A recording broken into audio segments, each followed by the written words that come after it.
7 tradisi Jepang yang berkaitan dengan seks dan makna di baliknya. Jepang memiliki begitu banyak tradisi unik, mungkin bahkan tabu jika dilihat dari sudut pandang budaya lain. Salah satunya yang berkaitan dengan seks. Tampaknya, budaya tradisional Jepang menganggap seks sebagai sesuatu yang luhur. Meskipun tidak seterbuka orang barat dalam urusan seks, hubungan badan dianggap sebagai bentuk prokreasi dan lambang kesuburan. Dari sekian banyak tradisi kuno Jepang, berikut ini beberapa di antaranya yang berkaitan erat dengan seks. Honen Matsuri. Sejatinya, Honen Matsuri adalah festival panen yang dirayakan oleh warga Komaki, Aichi setiap tanggal 15 Maret. Panen yang dirayakan tak harus berupa hasil pertanian, uang berlimpah, ternak, dan hadirnya keturunan pun dianggap sebagai panen yang perlu disyukuri. Menariknya, festival ini melibatkan ritual mengarak mikoshi kuil kecil dengan patung kejantanan pria yang disebut Owa Segata. Alat kelamin pria dianggap sebagai simbol kesuburan, berkah yang bakal menjamin melimpahnya panen. Berkat keunikannya ini, Honen Matsuri menjadi salah satu daya tarik wisata di Komaki. Wisatawan dari seluruh dunia berdatangan khusus untuk menyaksikan perayaannya. Kuil payudara. Jepang punya beberapa kuil yang menyembah payudara wanita. 2 di antaranya adalah Riwonji atau lebih dikenal dengan nama Mama Kanen di Aichi dan Jison-in di Kudoyama, Wakayama. Di halaman kedua kuil ini terdapat banyak sekali patung, boneka, atau jimat berbentuk payudara wanita. Payudara dikaitkan dengan Kanen, Dewi welas asih dalam mitologi Jepang. Konon, memuja sang dewi di kuil payudara akan memberikan berkah berupa kelahiran yang mudah. Di Jison-in, para peziarah percaya kalau jimat payudara yang sudah diberkati dengan doa bisa membawa kesembuhan bagi para wanita yang sedang sakit.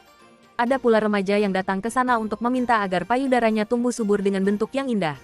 Ada-ada saja. Ya, Kanamara Matsuri. Kalau Komaki punya Honen Matsuri, Kawasaki punya Kanamara Matsuri. Secara harfiah, Kanamara Matsuri berarti Dewa Penis Besi Besar. Festival ini dilangsungkan pada minggu pertama bulan April dan masih bertahan sejak abad 17. Dalam festival ini, alat kelamin pria merupakan simbol perlawanan terhadap kekuatan jahat. Konon, dulu ada iblis yang bersembunyi di dalam vagina seorang gadis dan kemudian mengebiri kemaluan 2 pria sekaligus. Lantas para gadis meminta bantuan pandai besi untuk membuatkan alat kelamin besi untuk mengusir setan. Selama berlangsungnya Kanamara Matsuri, pengunjung bisa membeli berbagai pernak-pernik berbentuk alat kelamin pria, antara lain roti, permen, mainan, dan aksesoris. Onda Matsuri. Dilansir Rocket News 24, Onda Matsuri atau secara harfiah diartikan sebagai Festival Sawah. Festival diadakan pada minggu pertama bulan Februari. Ini adalah salah satu festival kesuburan tertua di Jepang. Pada saat perayaan berlangsung, diadakan ritual seks publik yang di kuil Asuka Niimasu. Ritual kesuburan ini dipercaya bisa membawa keberuntungan dalam perjodohan dan kehamilan. Di kuil, kita bisa menemukan sepasang patung batu berbentuk alat kelamin pria dan wanita. Konsei Matsuri. Konsei Matsuri adalah festival menunggang ukiran patung kelamin pria di Jepang. Pesertanya adalah para wanita yang ingin memiliki anak atau suami. Dirayakan setiap tahun pada tanggal 29 April di Osawa Hot Spring. Konsei Matsuri dipercaya dapat mendatangkan kehamilan bagi para peserta wanita, serta membuat mereka jadi enteng jodoh.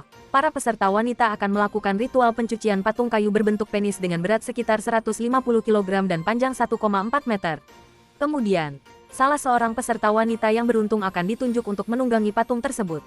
Ososo Matsuri, Inuyama. Jepang memiliki festival Shinto kuno yang dikenal dengan sebutan Ososo Matsuri. Secara harfiah diartikan sebagai Festival Vagina. Perayaan tersebut tidak hanya dimaksudkan untuk kesehatan wanita, tetapi juga untuk mensyukuri atas jumlah panen yang melimpah dan segala macam kemakmuran dan kesuburan. Para warga setempat juga percaya bahwa dengan mengikuti perayaan unik ini, mereka dapat menyembuhkan kemandulan, impotensi, dan menjamin kesuksesan bisnis serta kesuburan di tahun-tahun berikutnya. Geisha. Keberadaan geisha sebagai salah satu peninggalan tradisi kuno Jepang memang unik. Berawal dari wanita penghibur alias pekerja seks komersial biasa, profesi geisha berkembang menjadi penghibur kelas atas yang kadang disetarakan dengan seniman.